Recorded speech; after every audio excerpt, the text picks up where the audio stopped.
These movies had Gene Hackman starting a car wash and Barbra Streisand wrecking San Francisco. They used to play in packed theaters, but good luck finding them on a streaming service now. Hollywood's too busy promoting algorithm-generated sludge where a dog joins the Avengers. These are the 10 hidden gems from the 70s the industry doesn't want you to remember. James Coburn plays Clinton Green, a bitter Hollywood producer still haunted by his wife Sheila's hit-and-run death. He invites a group of industry insiders onto his yacht for what's pitched as a fun little game.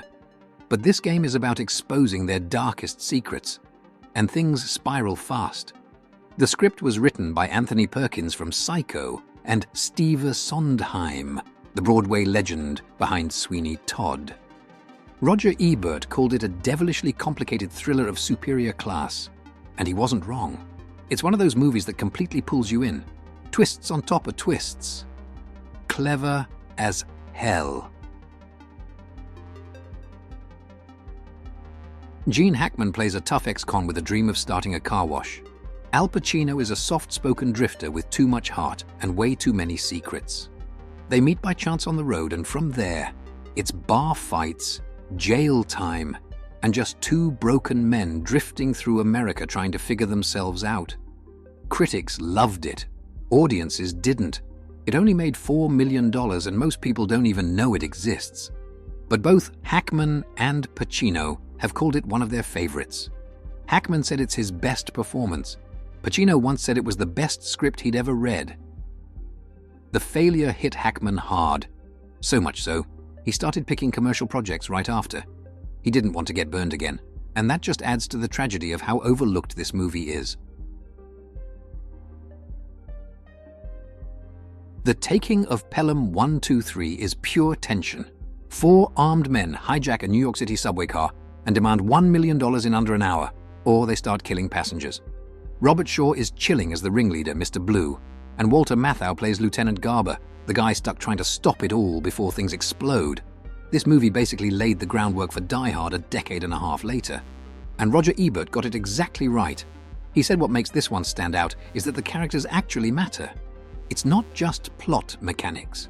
It's real people caught in a crisis. What could have been generic action turns into something way classier, definitely one of the sharpest thrillers of the decade.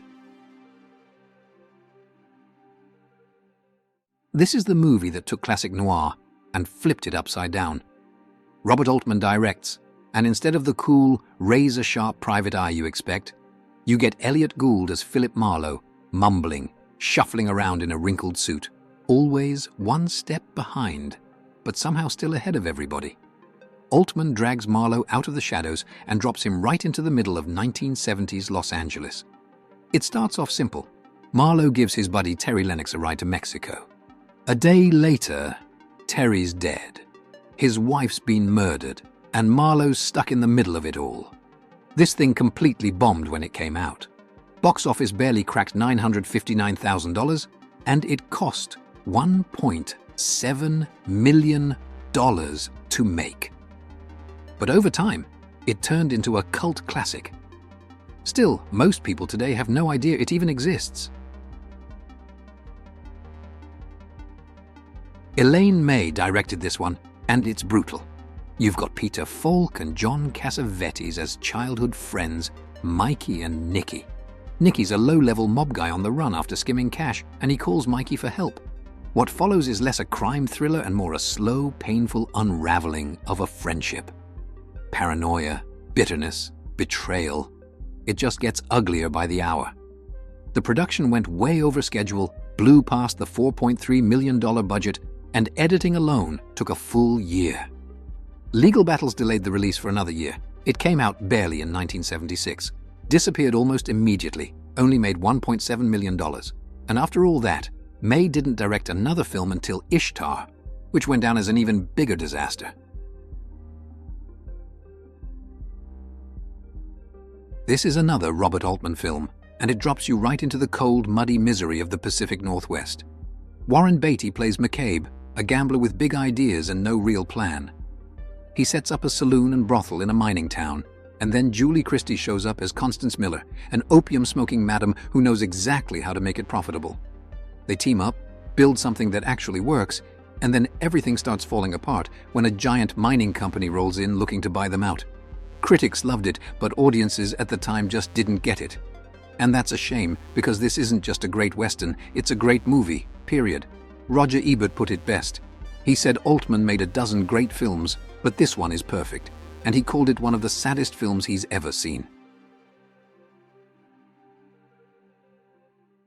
After Taxi Driver and Obsession, Paul Schrader had enough clout to demand that he direct his own script.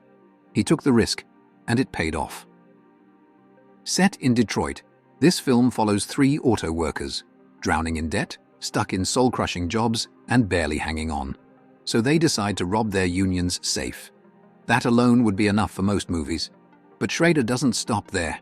The heist spirals out of control and turns into something way darker. A look at corruption, betrayal, and the price of survival in a system rigged against you. Roger Ebert loved it.